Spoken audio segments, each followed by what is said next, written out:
Hello साथियों, मैं मीनाक्षी शुक्ला एक बार पुनः आप सभी का स्वागत करती हूँ आपके अपने प्लेटफॉर्म वनडे एग्जाम स्टडी परिवार में। तो साथियों, आज हम बात करने वाले हैं बहुत ही महत्वपूर्ण टॉपिक पर, और आज हम बात करेंगे पाचन तंत्र पर। जैसा कि आपको टॉपिक से पता चल गया होगा, हालांकि आज क्लास में कुछ विलंब हो गया। विलंब की वजह से आप जानते हैं पहले तो क्लासें निश्चित समय पर हो जाती हैं, और अब क्लास का कुछ टाइम बढ़ गया है।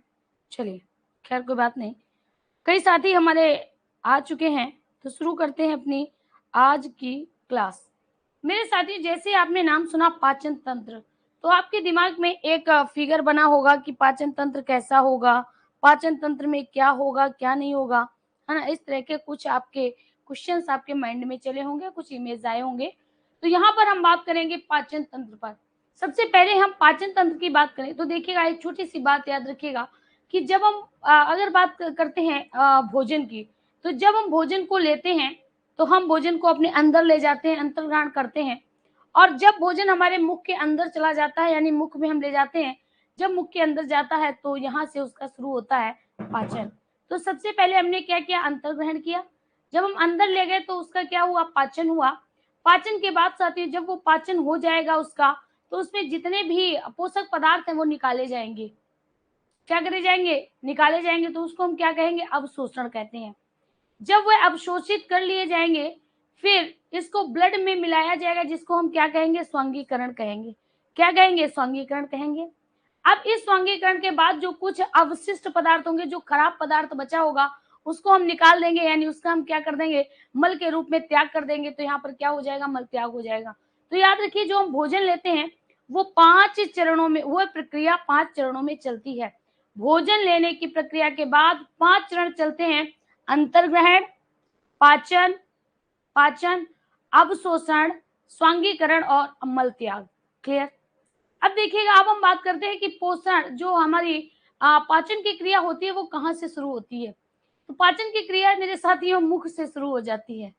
मुख से जब हम लेते हैं ना, कोई भी चीज हम खाते हैं, कोई भी चीज हम मतलब जैसे एनर्जी ड्रिंक है या कुछ भी लेते हैं, तो उसकी क्रिया जो शुरू होती है वो हमारे मुख से ही शुरू हो जाती है। सभी को नमस्कार। तो देखिएगा, यहाँ पर एक प्यारा सा फिगर होगा, देखते हैं फिगर है भी या नहीं है।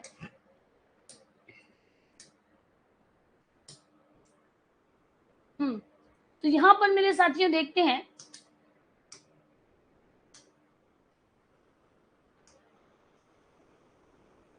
क्या आपको ये चित्र दिख रहा है, क्या आपको ये चित्र दिख रहा है। बहुत आराम से देखना, बहुत इत्मीनान से देखना। ये क्लास लगभग 3 दिन तक तो चलेगी ही। तो यहाँ पर आप देख रहे होंगे, ये एक पाचन तंत्र का, जैसे हम भोजन लेते हैं ना, तो भोजन यहाँ से चलता है। ध्यान दीजिएगा यहाँ पर बहुत इत्मीनान से सभी लोग। भोजन मेरे साथियों, ये हमने मुंह से भोजन जब अंदर ले गए तो इसको क्या कहेंगे, अंतर्ग्रहण कहेंगे। क्या कहेंगे, अंतर्ग्रहण कहेंगे।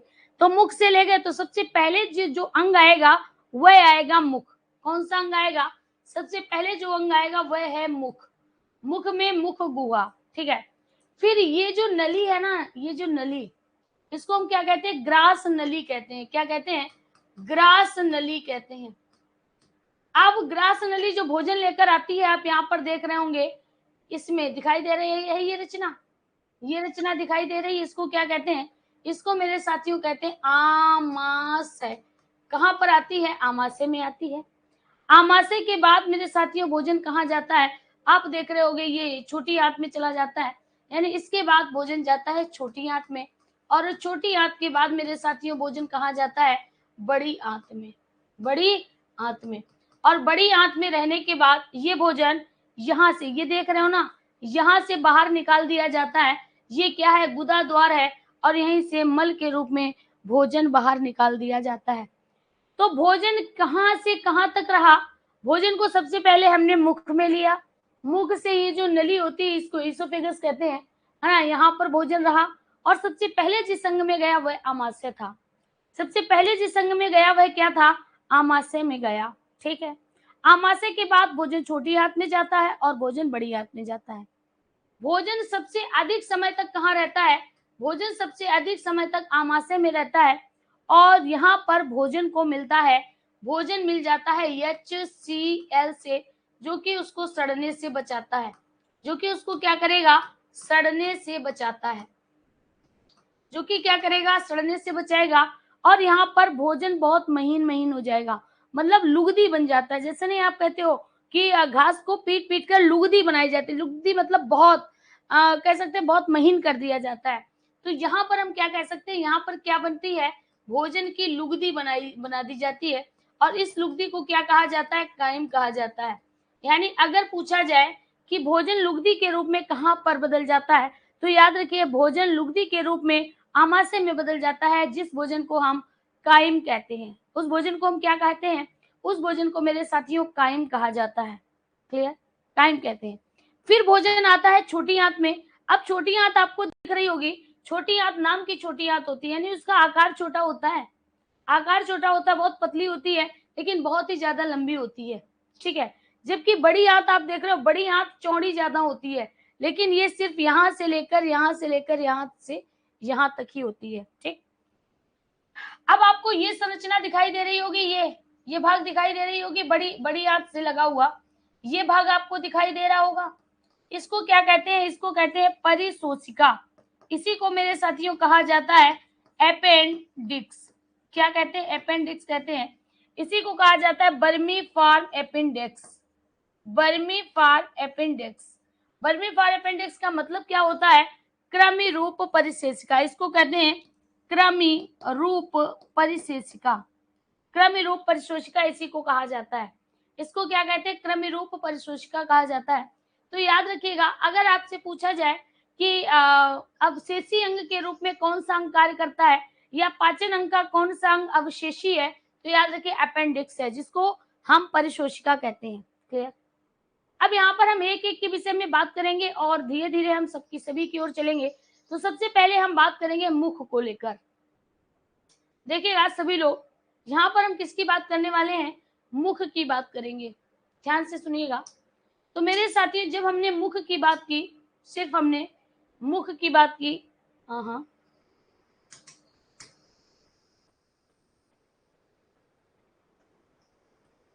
यानी मुख में हमें क्या क्या पढ़ना है, देखिएगा ध्यान से देखिएगा, मुख में हमें क्या क्या पढ़ना है, यानी मुख में क्या क्या होता है, उन सभी के विषय में बात करेंगे। सबसे पहले मुख में तो हमारा मुंह रहेगा।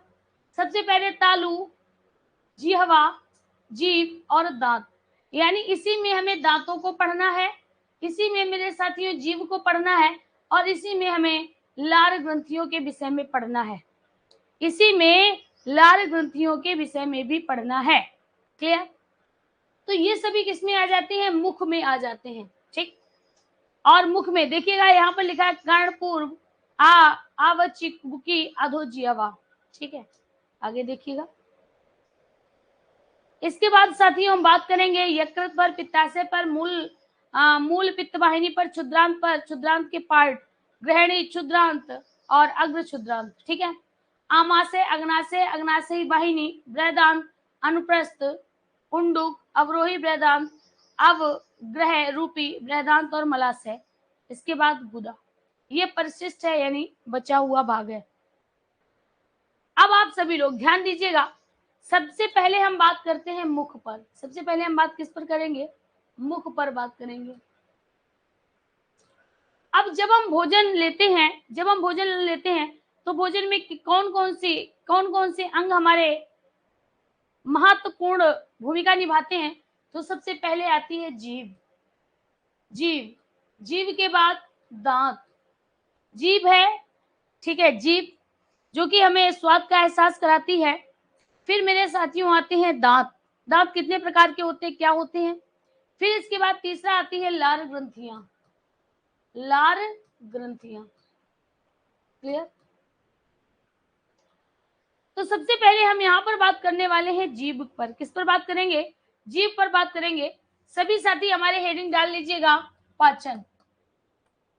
पाचन डालिएगा, लिखाना स्टार्ट करते हैं। लिए गए भोजन में पोषक तत्वों को अलग अलग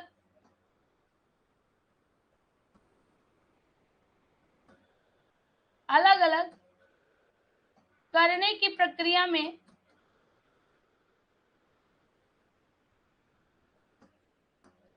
जो अंग कार्य करते हैं, जो अंग कार्य करते हैं क्या कहलाते हैं? पाचन तंत्र कहलाते हैं। क्या कहलाते हैं? पाचन तंत्र कहलाते हैं। ध्यान दीजिएगा, क्या कहलाते हैं? पाचन तंत्र कहलाते हैं। दूसरा पॉइंट हमने क्या कहा, देखिएगा, जो भी हम वसा ली, भोजन की वसा को, भोजन की जो वसा है, भोजन में जो हमने वसा ली, उस वसा को साथियों में किस में बदलना है? उस वसा को हमें बदलना है वसी अम्ल में।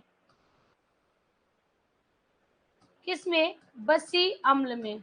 ठीक है, जो भी आपने प्रोटीन लिया है, जो भी आपने प्रोटीन लिया है, यहाँ पर हम कह सकते हैं जो भी प्रोटीन आपने भोजन के दौरान लिया है, उस प्रोटीन को किस में बदलना है? उसको बदलना है अमीनो अम्ल में। किस में बदलना है? अमीनो अम्ल में। भोजन के दौरान जो भी अपने कार्बोहाइड्रेट लिया है, कार्बोहाइड्रेट लिया है, उसको किस में बदलना है? उसको मेरे साथियों ग्लूकोज में बदलना है। किस में बदलना है? ग्लूकोज में बदलना है। और इस क्रिया में जो भी अंग सहायता करेंगे वह हमारे पाचन तंत्र कहलाएंगे।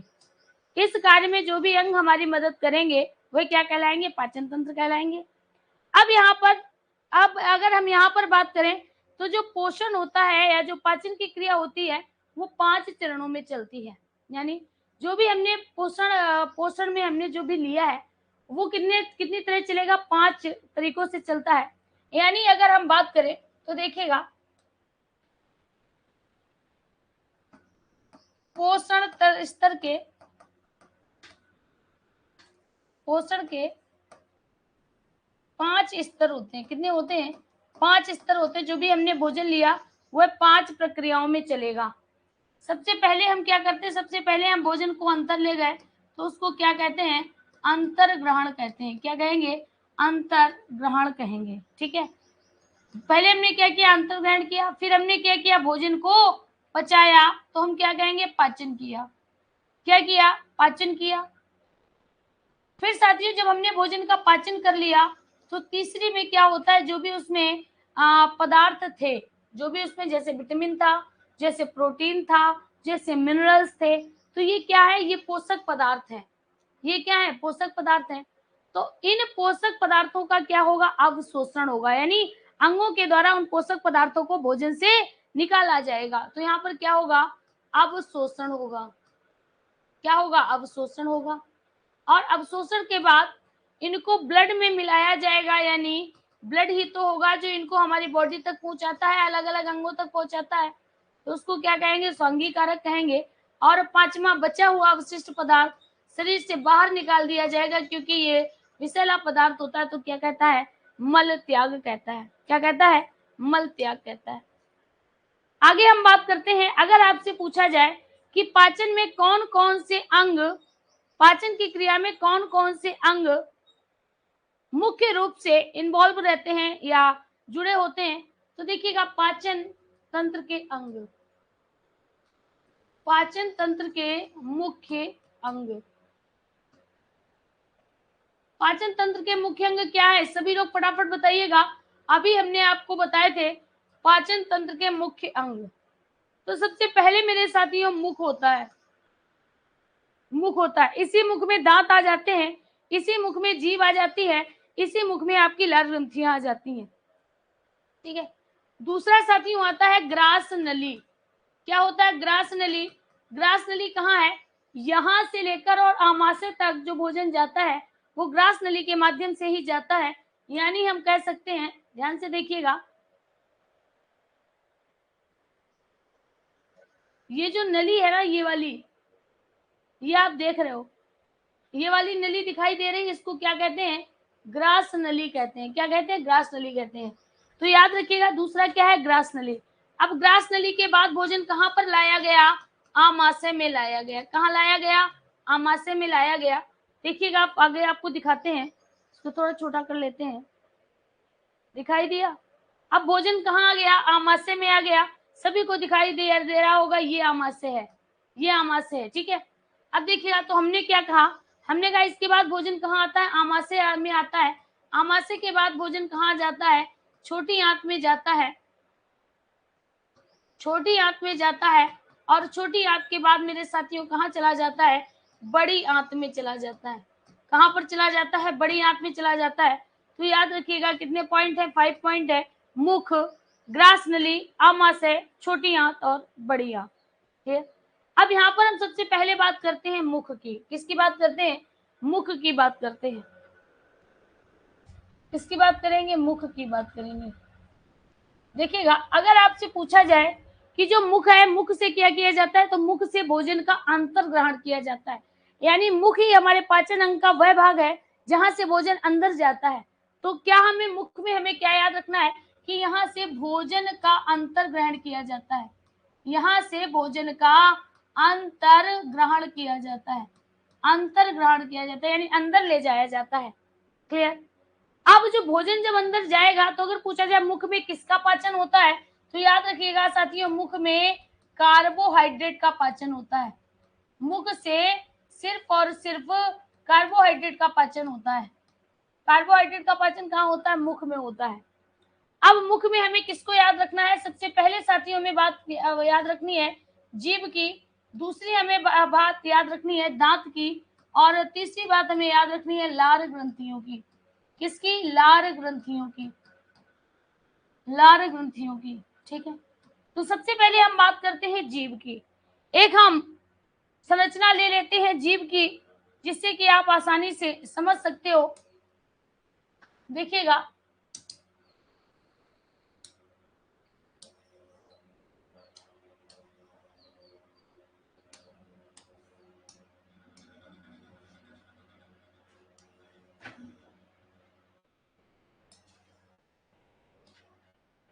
सभी को ये फिगर दिख रहा होगा, सभी को ये फिगर दिख रहा होगा। अब देखिएगा ये साथियों क्या है, ये जीभ है, ये क्या है, जीभ है। ठीक है। अब यहाँ पर जो जीभ हमारे, जीभ की अगर हम बात करें तो आप सभी को पता होगा कि जीभ जो होती है वह एक मांसल संरचना होती है। जीभ कैसी होती है, जीभ मेरे साथियों मांसल संरचना होती है। मांसल मतलब इससे मांस जैसी संरचना होती है ना, मांस जैसी संरचना होती है। लेकिन यहाँ पर ये याद रखना है इसका एक भाग मुख से जुड़ा होता है, यानी पिछला भाग इसका मुख से जुड़ा होता है और आगे का भाग इसका खुला होता है। देखिएगा आगे की जो जीभ होगी वह एकदम फ्री होगी, किसी से जुड़ी नहीं होगी, और पीछे की भाग मुख से जुड़ी होती है। यानी हम कह सकते हैं कि जीभ का पिछला भाग मुख से जुड़ा रहता है तथा अगला भाग, अगला मतलब आगे वाला भाग, ठीक है, तथा अगला भाग स्वतंत्र रहता है। अगला भाग स्वतंत्र रहता है। अगला भाग कैसा रहता है, स्वतंत्र रहता है। अब अगर आपसे पूछा जाए कि जीभ का कार्य क्या है, अगर आपसे कोई कह दे जीभ का कार्य ये क्या है, तो आपको याद होगा कुछ लोग क्या कहते हैं, कहते हैं भाई तुम्हारी जीभ बहुत जोर है। तो जीभ जोर का मतलब क्या, बहुत ज्यादा बोलते हो। तो जीभ जोर के दो मतलब होते हैं, जब आप ज्यादा मतलब ज्यादा अलग अलग प्रकार का आपको खाने का शौक होता है तो भी लोग कहते हैं जीभ बहुत जोर है ना, जीभ बहुत चटकारा लेती है। या आपने जीभ बहुत जोर किसे कहते हैं, जब कोई व्यक्ति किसी से बहुत ज्यादा लड़ाई लड़ता है तो कहते हैं जीभ बहुत जोर है। तो यहाँ पर इसका कार्य की बात करें तो याद रखिएगा ये साथियों जो जीभ होती है वो क्या करती है, स्वाद का एहसास कराती है। किसका एहसास कराती है, स्वाद का एहसास कराती है। किसका एहसास कराएगी, तो यहाँ पर ये स्वाद का एहसास कराती है, स्वाद का एहसास कराती है। अब जैसे आपको जीभ बनी हुई है ये याद रखिएगा, तो जीभ का आगे वाला हिस्सा, जैसे ये जीभ है, ये जीभ होती है, तो जीभ का ये वाला हिस्सा पीछे जुड़ा होता है ना, तो ये वाला हिस्सा किसको हम क्या कहेंगे, इसको हम कहते हैं पिछला हिस्सा। इसको क्या कहते हैं, पिछला हिस्सा। और पिछला हिस्सा हमेशा किसकी याद दिलाता है, किसका एहसास कराता है, कड़वे का एहसास कराता है। किसका एहसास कराएगा, कड़वे का एहसास कराता है। ये जो आगे वाला हिस्सा होता है, ध्यान दीजिएगा, ये जो आगे वाला हिस्सा होता है ये साथियों मीठे का एहसास कराता है। किसका, मीठे का एहसास कराता है। अब यहाँ पर देखिएगा, यहाँ पर ये वाला जो है ना, ये वाला अगर पूछा जाए किसका एहसास कराता है, तो याद रखिएगा साथियों, ये नमकीन का एहसास कराता है। किसका? नमकीन का एहसास कराता है। इसको कहते हैं अग्रपार्श्व। क्या कहते हैं? अग्रपार्श्व। इसको क्या कहते हैं? अग्रपार्श्व कहते हैं। क्लियर? आगे वाला जो किनारे का आगे वाला भाग होता है वो हमें किसका एहसास दिलाएगा? वो है साथियों, हमें एहसास दिलाएगा नमकीन का, है ना। और जो पीछे वाला भाग होता है, कहने का मतलब ये जो भाग होगा, ये जो भाग होता है ना, इसको हम क्या कहते हैं? पार्श्व भाग कहते हैं। और ये किसका एहसास दिलाता है? तो ये साथियों खट्टे का एहसास दिलाता है। खट्टे का एहसास दिलाएगा, है ना। और इसको क्या कहते हैं? इसको साथियों कहते हैं पश्चोपार्श्व।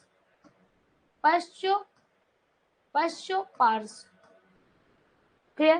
तो याद रखना, अगर आपसे पूछा जाए, अगर आपसे पूछ रहा है कोई कि ये क्या दिलाता है, तो ये क्या स्वाद का एहसास दिलाता है।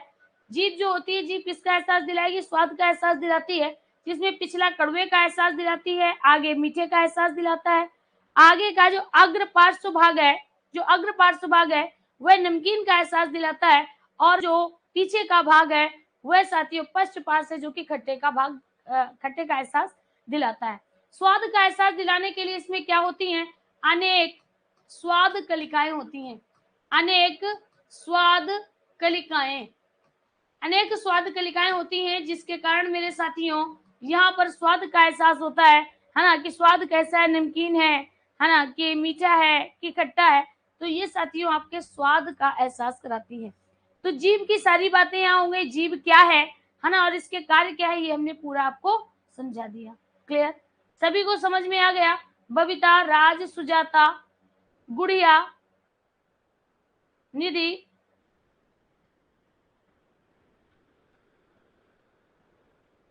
चलिए सभी लोग जब इसको लिपिबद्ध कर लें तो फटाफट बताएं। जब इसको आप लिपिबद्ध कर लें तो बता दीजिएगा। तो याद रखिएगा, यहाँ पर सब पाचन में जो सबसे पहले पाचन होता है, वह पाचन स्टार्ट हो जाता है आपकी जीभ और दांतों से। जीभ क्या करती है? जीभ स्वाद का एहसास कराती है। अगर आपकी बॉडी में, अगर आपके मुख में जीभ नहीं है, तो आपको खट्टा मीठा कोई स्वाद नहीं लगेगा, जो भी आप खाओगे एक जैसा लगेगा, क्योंकि जीभ में स्वाद कलिकाएं होती हैं जो हमें अलग अलग स्वाद का एहसास कराती हैं। सभी ने लिपिबद्ध कर लिया होगा और आई होप साथियों समझ भी गए होंगे। कहते हैं हाँ समझ गए मैम, आगे कराइए। चलिए आगे की अगर हम बात करते हैं तो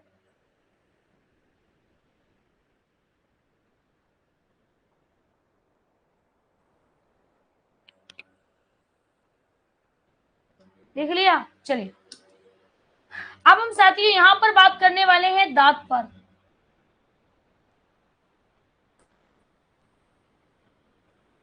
दांत पर बात करने से पहले एक बार हम पहले आपको दांत का स्ट्रक्चर दिखाना चाहेंगे। दांत है कहाँ?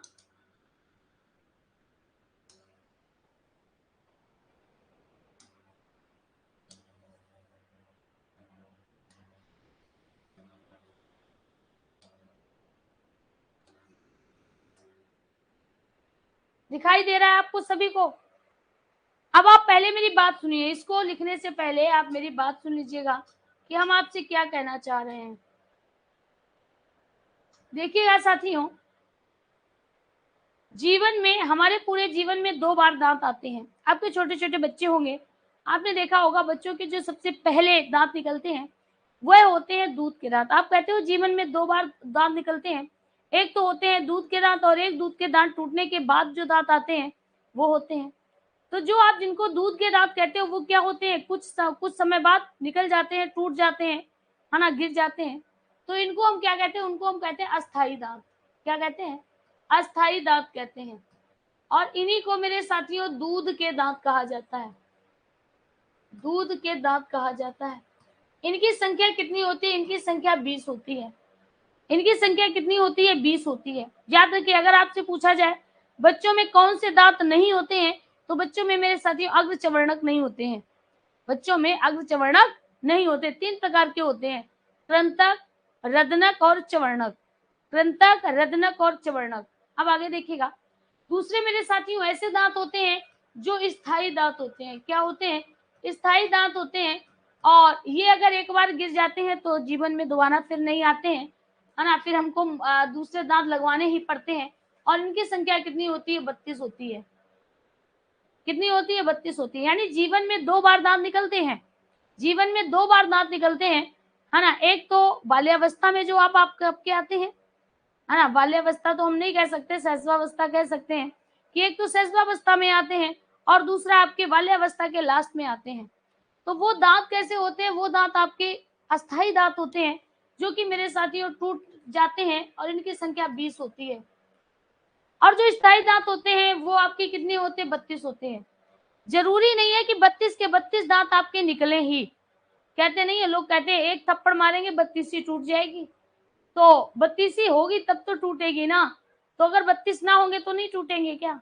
तो यहाँ पर आपको याद रखना है कि जो हमारी बाद वाली एज में जो दांत आते हैं वो कितने होते हैं? 32 होते हैं। अब आप लोग मेरी बात याद रखिए, अगर पूछा जाए दांत कितने प्रकार के होते हैं, तो 4 प्रकार के होते हैं। सबसे पहले होते हैं कृंतक, कृंतक। दूसरे होते हैं रदनक, ठीक है। तीसरे होते हैं चवर्णक, और चौथे होते हैं अग्र चवर्णक। क्या होते हैं? अग्र चवर्णक।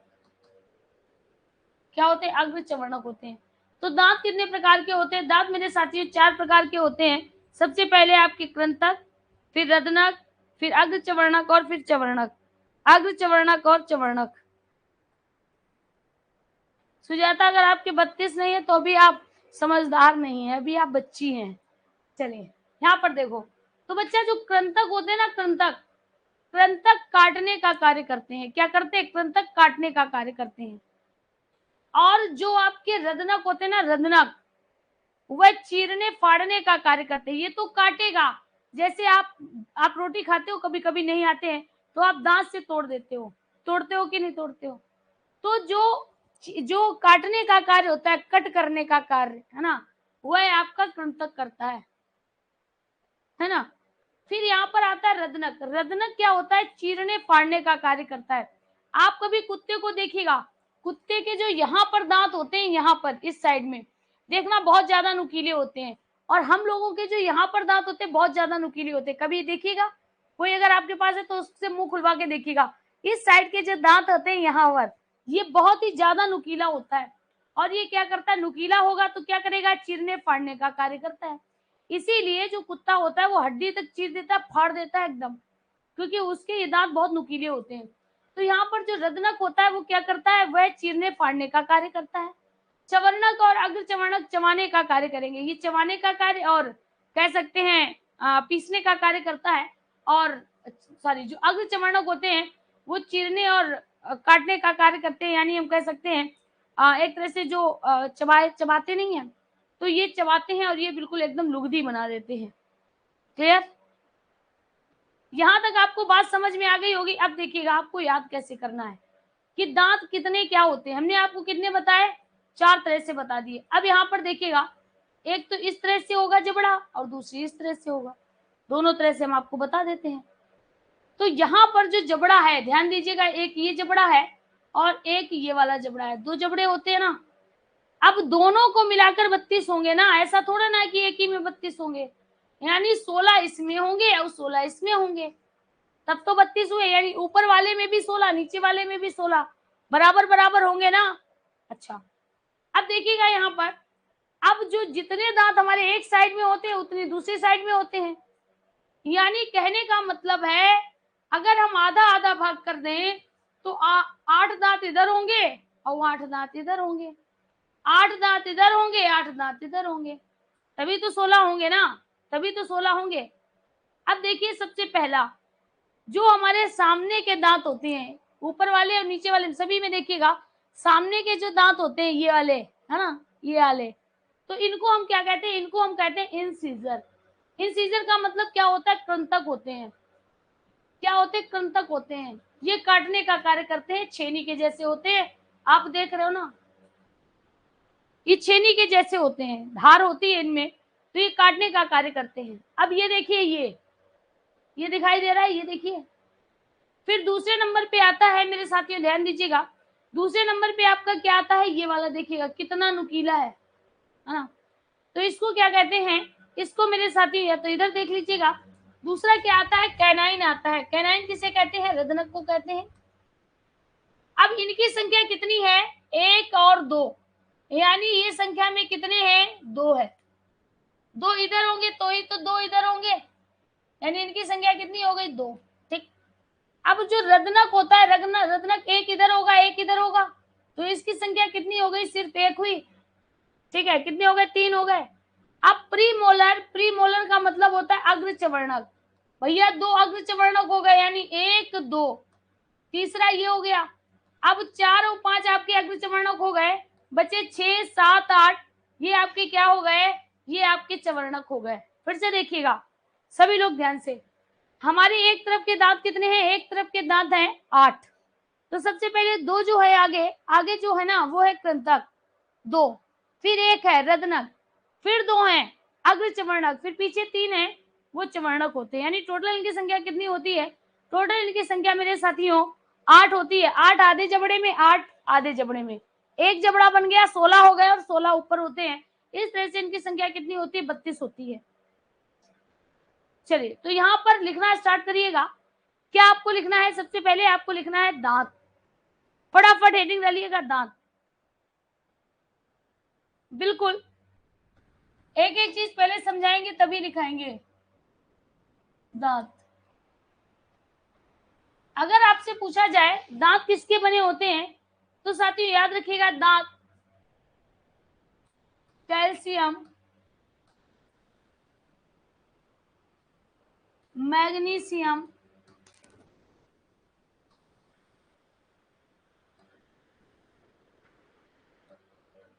Phosphorus, chlorine. क्लियर। अब यहां पर आप क्या कहेंगे, यहां पर लिखेगा जीवन में 2 बार, जीवन में 2 बार दांत आते हैं।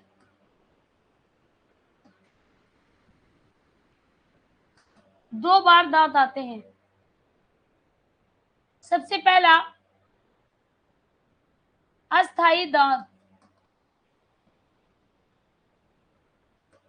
अस्थाई दांत। प्रथम दांत, जो दांत पहली बार आते हैं,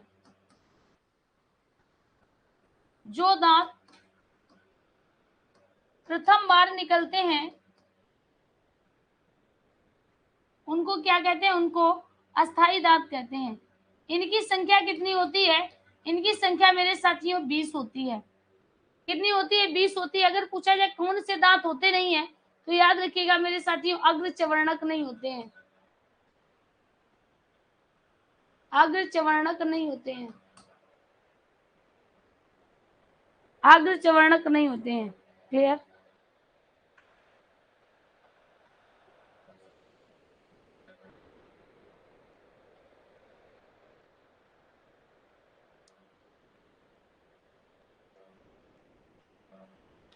अब मेरी बात आप ध्यान से सुनिएगा। अगर हम देखें तो जो अग्रचवर्णक है, अग्रचवर्णक की, ध्यान से मेरी बात सुनिएगा, अग्रचवर्णक की संख्या देखी जाए तो आधे जबड़े में 2, आधे जबड़े में 2, आधे जबड़े में 2, आधे जबड़े में 2। तो भैया इनकी संख्या है कितनी, इनकी संख्या है 8। तो अगर हम 20 में 8 मिलाएंगे तो 28 ही तो होंगे, तो 28 ही तो होंगे। अब यहाँ पर आपको मेरी एक छोटी सी बात याद रखनी है, जो बच्चे होते हैं, बच्चों में चवर्णक जो हमारे होते हैं ना, चवर्णक ही अग्र चवर्णक का कार्य करते हैं, चवर्णक ही अग्र चवर्णक का कार्य करते हैं, चवर्णक ही अग्र चवर्णक का कार्य करते हैं। चलिए आगे बढ़ते हैं। इन्हीं को हम क्या कहते हैं, अस्थाई दांत को ही मेरे साथियों दूध के दांत कहते हैं। इनको क्या कहते हैं, दूध के दांत कहते हैं। ठीक। अब दूसरी बात करते हैं, दूसरा, यहां पर ध्यान दीजिएगा, जो दूसरे की अगर हम बात करते हैं, दूसरे को हम कहते हैं स्थायी दांत, स्थायी दांत, ठीक है। एक बार टूटने के बाद दोबारा नहीं आते, एक बार टूटने के बाद पुनः नहीं जमते, पुनः नहीं आते। अगर हम बात करें इनकी संख्या कितनी होती है, इनकी संख्या मेरे साथियों 32 होती है। कितनी होती है? 32 होती है। क्लियर? अब आगे लिखिएगा दांत के प्रकार।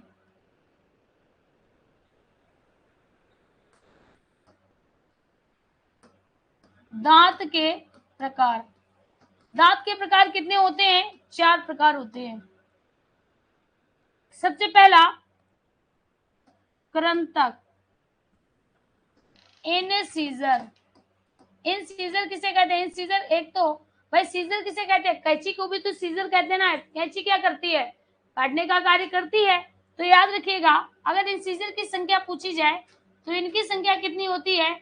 2 1 छोड़ 2 1 छोड़ होती है ना, और 2 ऊपर 2 ऊपर 2 2 4 2 6 2 8, यानी इंसीजर की संख्या कुल कितनी होती है? 8 होती है। यहाँ पर लिख लो इनकी कुल संख्या कितनी होती है? तो इनकी कुल संख्या 8 होती है। ठीक है, कुल संख्या कितनी होती है? 8 होती है। कृंतक क्या करते हैं? भोजन को काटने का कार्य करती है, भोजन को काटने का कार्य। ठीक है, चलिए दूसरी अगर हम बात करें तो दूसरा क्या होता है? दूसरा क्या होता है? दूसरा होता है मेरे साथियों कैनाइन। क्या होता है? कैनाइन, जिसे क्या कहते हैं? रदनक। रदनक मतलब रौंदना। रदनक को क्या कहते हैं? कैनाइन कहते हैं। देखिएगा याद रखना है कि इनका ये बहुत नुकीले होते हैं, बहुत नुकीले होते हैं, बहुत नुकीले होते हैं। और ये क्या करते हैं? भोजन को चीरने फाड़ने का कार्य करते हैं, भोजन को चीरने फाड़ने का कार्य करते हैं। ये भोजन को चीरने फाड़ने का कार्य करते हैं। अगर पूछा जाए कि इनकी संख्या कितनी होती है तो मेरे साथियों एक तरफ होगी 1 2 3 4, यानी इनकी संख्या कितनी होती है? इनकी संख्या 4 होती है। इनकी संख्या कितनी होती है? 4 होती है।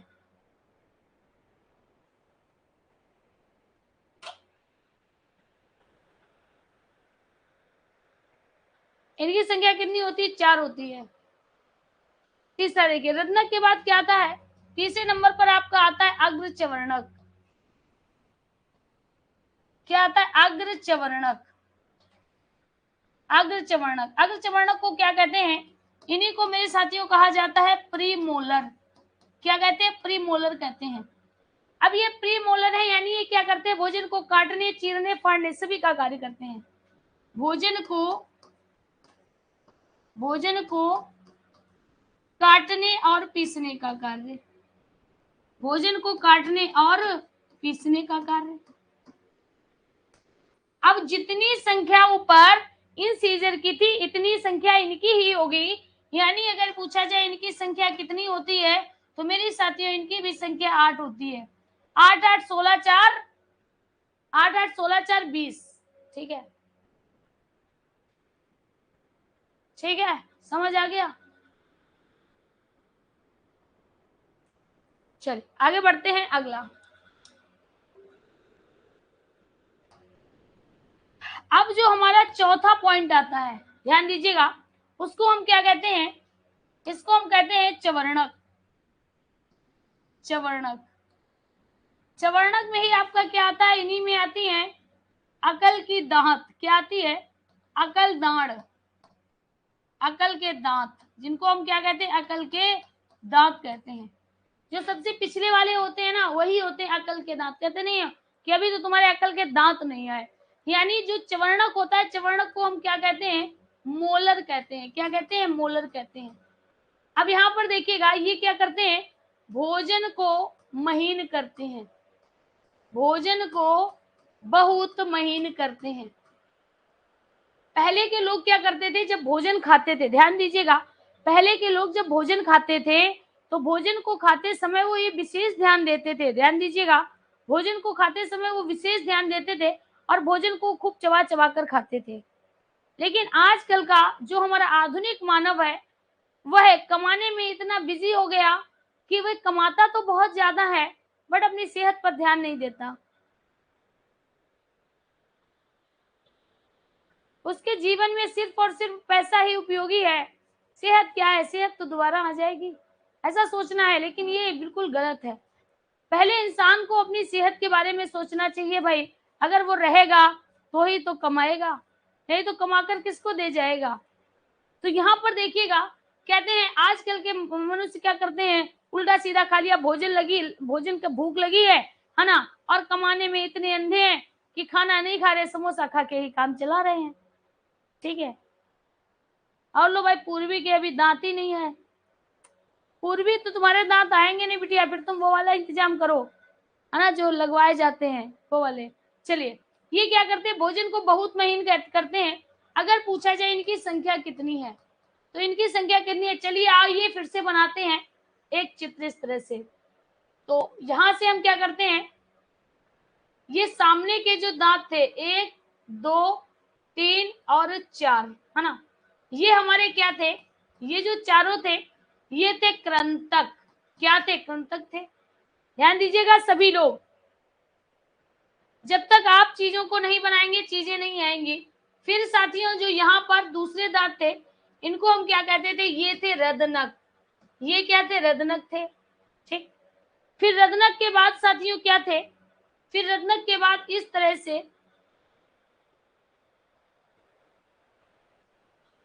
से आपके क्या थे, इस तरह से थे, कृंतक हो गया, रदनक हो गया, फिर हो गए अग्र चवर्णक, अग्र चवर्णक। ठीक है, फिर देखिए साथियों, फिर यहाँ पर 1 2 3, 1 2 3, क्लियर।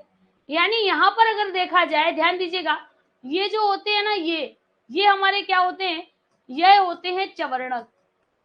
तो देखिएगा, ये एक ही जबड़ा तो बनाया है, तो एक जबड़े में इनकी संख्या कितनी है, 1 2 3, तो दोनों जबड़ों में कितनी हो गई, 6, और ऊपर कितनी हो, एक आधे जबड़े में इनकी संख्या 3 है, पूरे जबड़े में इनकी संख्या 6 होगी, और दोनों जबड़ों में इनकी संख्या 12 होती है। तो जोड़ लीजिए, 12 8 12 8 20 4 24, 24 और 4 24 25 26 27 28 29 30 31 32, टोटल संख्या कितनी हो गई होगी, 32 हो गई होगी।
क्लियर।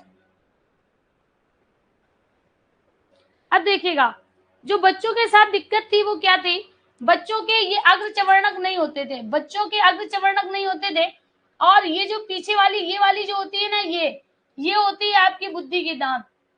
ये क्या होती है, बुद्धि की दांत होती है। ठीक है, सभी ने लिख लिया, नोट कर लिया, भाई आप लोग समय बहुत जल्दी कर देते हो। चलिए, दांत समझ में आ गया, दांत तो नहीं भूलोगे कैसे भी। तो कृंतक, रदनक, अग्रचवर्णक और चवर्णक। ठीक हो, आगे देखिएगा। अब यहाँ पर आगे देखिएगा,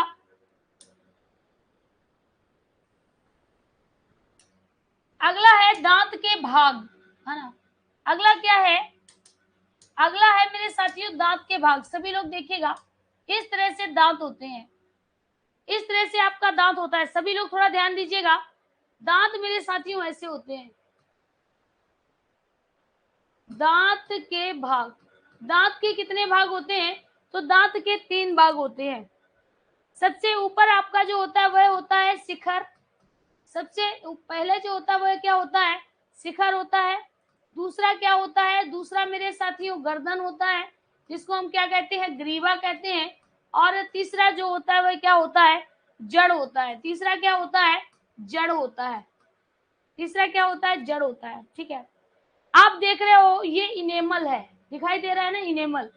तो अगर आपसे पूछा जाए कि सबसे अधिक मजबूत भाग कौन सा होता है, सबसे अधिक मजबूत भाग कौन सा होता है, तो डेंटिन होता है। यहां पर आपको याद रखना है। अगर पूछा जाए जड़ में क्या होता है, तो जड़ में यहां पर देखिएगा शिखर, सबसे ऊपरी भाग होता है, सबसे ऊपरी भाग होता है। और इसी में आपका आता है इनेमल, इनेमल सबसे मजबूत भाग, सबसे मजबूत भाग। ठीक है, दूसरा है ग्रीवा। ग्रीवा क्या होता है, ग्रीवा मध्य भाग होता है। क्या होता है, मध्य भाग होता है। और जो तीसरा भाग होता है इसको क्या कहते हैं, जड़ कहते हैं। क्या कहते हैं, जड़ कहते हैं। दांत यही मसूड़े से, मसूड़ों में धसा रहता है, मसूड़ों में धसा रहता है, यहीं पर मसूड़े में धसा रहता है। आपको इतना याद करने की जरूरत नहीं, अगर आपने फिगर पढ़ लिए। देखिएगा हमारे सबके, आप सबके दांत हैं, तो दांत का ये जो ऊपरी भाग हम लोगों को दिख रहा है, ये क्या है मेरे साथियों, इनेमल है, डेंटिन है। अब एक है आपका मसूड़ा। मसूड़ा जो अंदर होता है, जो आपको दिखता नहीं, रूट जड़ होता है। जड़ क्या करता है, आप कभी कभी क्या होता है, कुछ लोग दांतों में लकड़ी डालते हैं या पिन विन डालते रहते हैं, तो देखिएगा उनके दांतों से ब्लड आने लगता है। तो जहां से दांत मसूड़े में धसा रहता है, वो हमको दिखता नहीं है, धसा रहता है, उसको हम क्या कहते हैं, उसको कहते हैं रूट कहते हैं, इसी को जड़ कहते हैं, दिखता नहीं है। और इनके बीच का भाग, यानी जहां से मसूड़ा आपको दिख रहा है वो बीच का भाग है, उसको क्या कहते हैं, इसी को जड़ कहते हैं। जैसे आप देख रहे हो ये वाला भाग आपको दिख रहा है, तो यहाँ तक जो है ना, यहाँ तक आपका क्या हुआ, ऊपर वाला इनेमल हो गया। अब ये वाला भाग आपको दिख रहा है, यानी ये मसूड़े और ऊपरी भाग के बीच का भाग है, इसको नेक कहते हैं। और जो रूट होता है ये बिल्कुल अंदर धसा होता है, ये हमको दिखता नहीं है। यहाँ पर आप देख रहे हो ये जो है ना, ये ब्लड वीजल है, यानी रक्त वाहिनियां हैं, रक्त वाहिनियां हैं, दिखाई दे रही होंगी आपको, पीली नीली है ना, तो ये रक्त वाहिनियां हैं। और कभी कभी हमारे इसी रक्त वाहिनियों से रक्त बाहर आने लगता है, रक्त बाहर आने लगता है। और रक्त बाहर कब आता है, जब रोग हो जाता है स्कर्वी, यानी विटामिन बी की कमी हो जाती है, सॉरी विटामिन सी की कमी होती है, तो उससे क्या होता है, मुंह से बदबू आने लगती है और रक्त निकलने लगता है। ये विटामिन सी की कमी से होता है, इसको कहते हैं स्कर्वी रोग। क्या बोलते हैं, स्कर्वी रोग कहते हैं। क्लियर, तो यहाँ पर आपने देखा होगा, ये चीज आपको समझ में आ गई होगी, तो ये चीजें आप हमेशा याद रखिएगा। ठीक है, और इसको याद करने की जरूरत नहीं है, इससे अच्छा है कि आप फिगर समझ लीजिएगा। यहाँ पर आपको क्या याद रखना है, विटामिन सी की कमी से, विटामिन सी की कमी से स्कर्वी रोग हो जाता है, स्कर्वी रोग हो जाता है, जिस कारण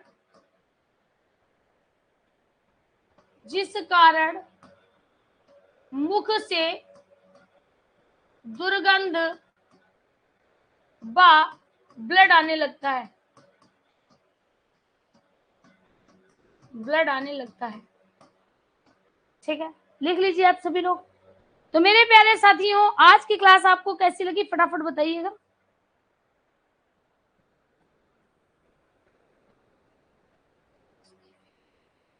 इसकी भी नहीं है, स्कर्वी है बिटिया। क्लियर, तो चलिए जो बचा हुआ है उसको हम कल बताएंगे। ठीक है, क्लास आपको समझ में आई होगी, क्योंकि हमने ये सोचा है भले ही थोड़ा समय ज्यादा लगे लेकिन चीजें आपको समझ में आनी चाहिए। चलिए, आज मिलते हैं संस्कृत की क्लास में बेहतरीन क्लास के साथ। Thank you.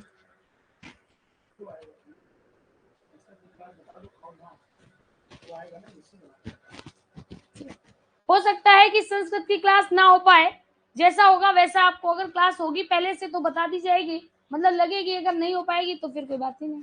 चलिए, स्टूडियो में थोड़ा काम होना है तो इस वजह से क्लास हो सकता है भंग हो जाए। धन्यवाद।